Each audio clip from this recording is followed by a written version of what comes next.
At a time when comic book movies were camp, brash and colourful, but often low budget, and with the success of Star Wars just 3 years before, in an attempt to ignite a franchise spanning both genres, Flash Gordon entered our cinemas, released on the 10th of December 1980.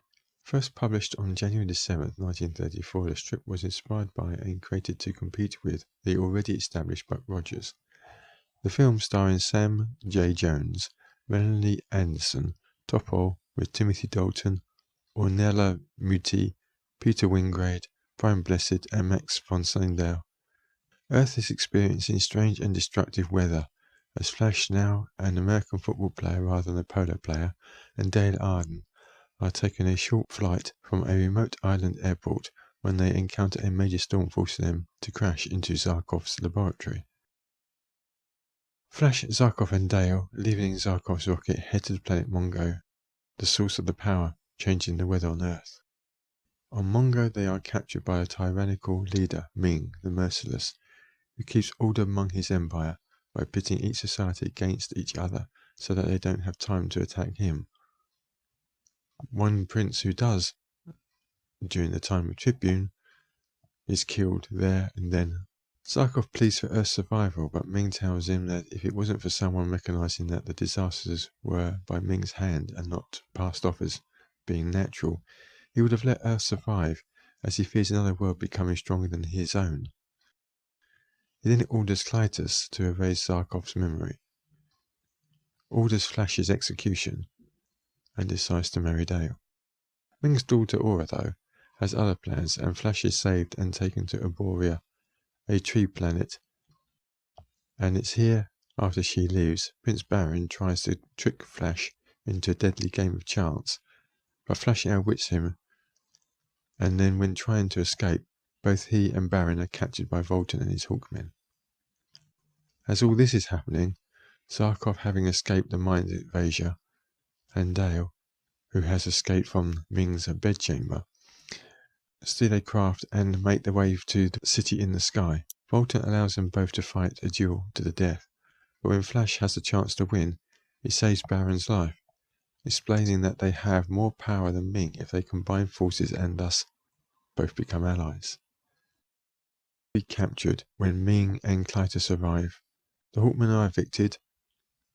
Baron, Dale, and Zarkov are then escorted to the ship. However, Flash kills Clytus in a very gruesome way before being offered Earth as a prize if he sides with Ming, but Flash turns him down. The city is set to be destroyed and Flash with it, but he escapes on a rocket cycle and sets out to reunite his scattered forces, getting Vulcan and his men to join forces with him and Baron. So as Ming prepares to marry Dale for the hour before probably jetting her off into space, and with Earth counting down the last hours before her destruction, freed by Aurora, Zarkov and Baron attack from inside to take out the deflector shield protecting the city as Vulcan and his Hawkmen, with Flash, assault the palace after capturing an Imperial ship. But in taking it, the ship is damaged and can't fly on auto, so Flash stays on board so he can navigate the flak and crash into the Emperor's tower. They are successful, Earth is saved, Ming is killed, and Flash and Dale and Zarkov have to wonder how to get home. The film ends enticing a sequel, and if it had been more successful at the box office, there was a whole universe of stories they have yet to exploit, and so it would have and could have been another trilogy up there with the likes of Star Wars, but it was never to be. Visually, it has all the brash colour of a comic strip, following in the tradition of other similar comic strips such as Barbarella, and the alien characters tend to be more over the top than they are today. That's not to say that this is a bad thing.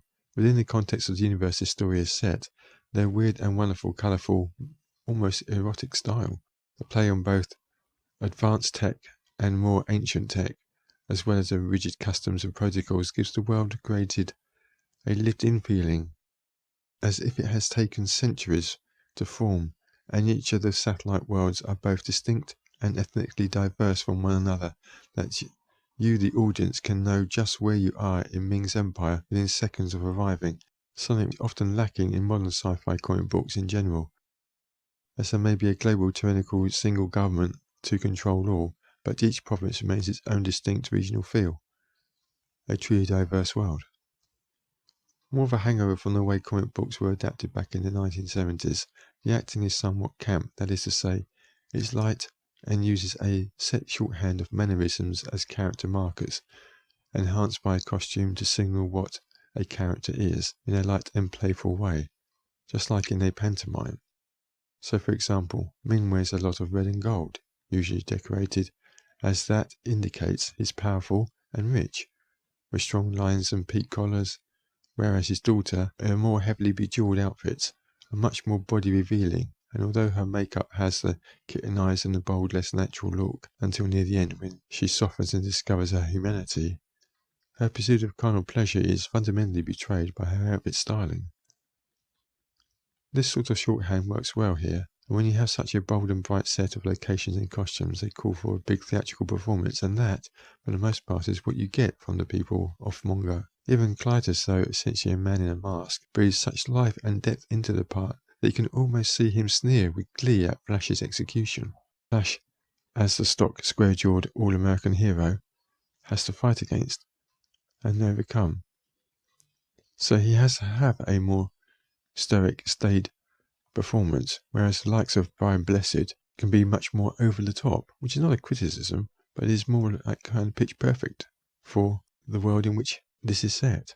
If the film had been longer, it only had a runtime of 151 minutes. If it had been more like 2 hours and 6, like Iron Man was, then more time could have been given to develop the characters more.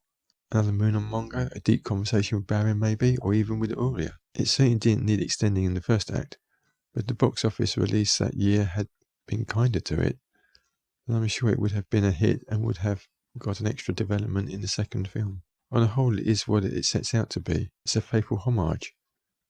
A nuanced look at tyranny, both fascism and communism. After all, tyranny is tyranny, no matter what colour the shirt is, letting you get the message and warnings from it later, after you've enjoyed the fun action sci-fi adventure. Like all action adventures of the day, it's dramatic and serious when it has to be, but is liberally sprinkled throughout with comic moments and one-liners that, unlike some more modern comic book movies that feel obliged to put a joke in after so many minutes, which often deflates or ruins a more poignant moment with their inclusion, here the comedy forms naturally out of the situation and never feels intrusive. On the surface it doesn't seem deep, even with the underlying warning about tyranny and the need for cooperation between races, but it's like a jolly romp. It's well shot, well paced, and it also has a marvellous soundtrack performed and written by the band Queen, which blends perfectly with the style of the feature. If you like pantomime or films such as The Fifth Element, you'll like this too. Even if you don't, but want something diverting without it being too deep, it's a good fun film. Most of the effects still hold up today. Most of the small effects are in camera, such as when Flash is executed, the gas comes out of the floor. So if you want to kick back with a large bucket of popcorn and watch a fun adventure film, then this should be on your list.